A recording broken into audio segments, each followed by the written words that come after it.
एकीकडे वाढती महागाई आणि सोन्याचे दागिने खरेदी न करण्याचे आवाहन पंतप्रधान यांच्याकडून करण्यात आले असताना गुजरातमध्ये मात्र धक्कादायक प्रकार समोर आला आहे. गुजरातमधील अहमदाबाद जिल्ह्यातील निकोलमध्ये एका सोन्याच्या दागिन्याच्या शोरूममध्ये काम करणारी एक महिला कर्मचारी ही तब्बल 1.5 कोटी रुपयांच्या दागिन्यासह फरार झाली आहे. अहमदाबाद जिल्ह्यातील निकोल येथील सोन्याच्या शोरूममध्ये ही सुंदर दिसणारी सेल्स गर्ल गेल्या 11 महिन्यापासून काम करत होती. चोरीची ही संपूर्ण घटना सोन्याच्या शोरूममध्ये बसविण्यात आलेल्या सीसीटीव्ही कॅमेऱ्यामध्ये कैद झाली आहे. पोलिसांनी या प्रकरणी गुन्हा दाखल केला असून आरोपी तरुणीचा शोध सुरू आहे. फुटेजमध्ये स्पष्टपणे दिसत आहे की या तरुणीने दागिने तिच्या पॅन्टमध्ये आणि सूटमध्ये लपविले.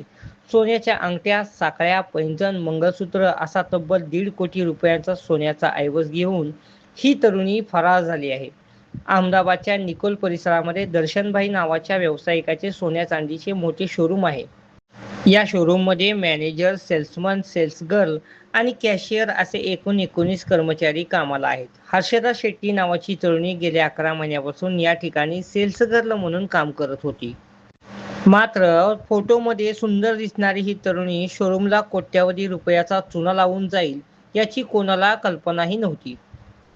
मिळालेल्या माहितीनुसार दिनांक 11 मे रोजी शोरूमचे मालक दर्शनभाई हे जेवणासाठी दुपारच्या वेळेला घरी गेले होते. दरम्यान यावेळी शोरूममध्ये मॅनेजर आणि इतर कर्मचारी उपस्थित होते. ही संधी साधून महिला कर्मचारी हर्षदाने शोरूममधील महागडी सोन्याची दागिने आपल्या जॅकेटच्या खिशामध्ये लपवायला सुरुवात केली. त्यानंतर मालकांनी मला सुट्टी दिली आहे आणि मी इतर कामासाठी बाहेरगावी जात आहे असं इतर कर्मचाऱ्यांना सांगून सेल्स गर्ल हर्षदा शेट्टी ही शोरूममधून बाहेर पडली. संध्याकाळी 6च्या सुमारास जेव्हा दर्शनभाई शोरूममध्ये आले त्यावेळेस एक ग्राहक शोरूममध्ये खरेदी करण्यासाठी आला होता. त्या कर्मचाऱ्याला दागिने दाखवत असताना कांजीभाई नावाच्या कर्मचाऱ्याला लक्षात आले की ट्रेमधील काही दागिने गहाळ झाले आहेत. बराच वेळ शोधाशोध केल्यानंतर ही बाब दुकान मालक यांच्या निदर्शनास आणून दिल्यानंतर दरम्यान याच वेळी हर्षदा शेट्टी शोरूममध्ये नसल्याचे दुकान मालकाच्या निदर्शनास आले. तेव्हा दुकान मालकाने याच वेळी हर्षदा शेट्टी ही शोरूममध्ये नसल्याचे दुकान मालकाच्या निदर्शनास आले.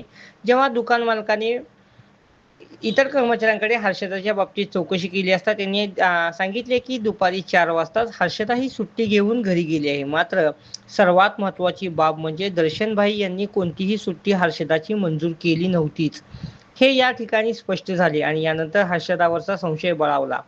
त्यानंतर शोरूमच्या मालकांनी लगेचच शोरूमचे सीसीटीव्ही फुटेज तपासले आणि चोरीचा प्रकार समोर आला. सीसीटीव्हीमध्ये सेल्स गर्ल हर्षदाची दुपारी 4 ते 4:30 दरम्यान सोन्याचे दागिने कपाटातून काढून आपल्या जॅकेटच्या खिशामध्ये भरताना स्पष्ट दिसून आले आहे. त्यानंतर हर्षदा ही दुसऱ्या मजल्यावरील शोरूमला गेली आणि तिथे तिने आपली बॅग घेतली आणि थेट शोरूममधून बाहेर पडली. चोरीनंतर महिला कर्मचारी हर्षदा हिने तिचा मोबाईल देखील बंद केला. दरम्यान शोरूममधील स्टॉकची तपासणी केली असता हर्षदा हिने तब्बल 1,66,00,000 रुपये किमतीचे सोन्याचे दागिने चोरी केले असल्याचे समोर आले आहे.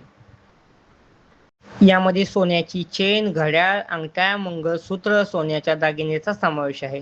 निकोल पोलिसांनी याबाबत गुन्हा दाखल केला असून आरोपी तरुणीला पकडण्यासाठी पोलिसांनी विविध पथके रवाना केली आहे. आता तपासामध्ये पुढे काय काय होते याकडे सर्वांचे लक्ष लागले आहे. हर्षदाला ताब्यात घेतल्यानंतरच तिने ही चोरी एकटी केली का यामध्ये आणखी कोणाचा समावेश आहे हे आता समोर येणार आहे.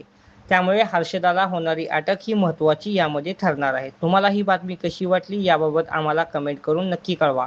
आमच्या रोकठोक महाराष्ट्र न्यूज चॅनलला आजच सबस्क्राईब करा आणि नोटिफिकेशन मिळवा. पाहत राहा रोकठोक महाराष्ट्र न्यूज. धन्यवाद.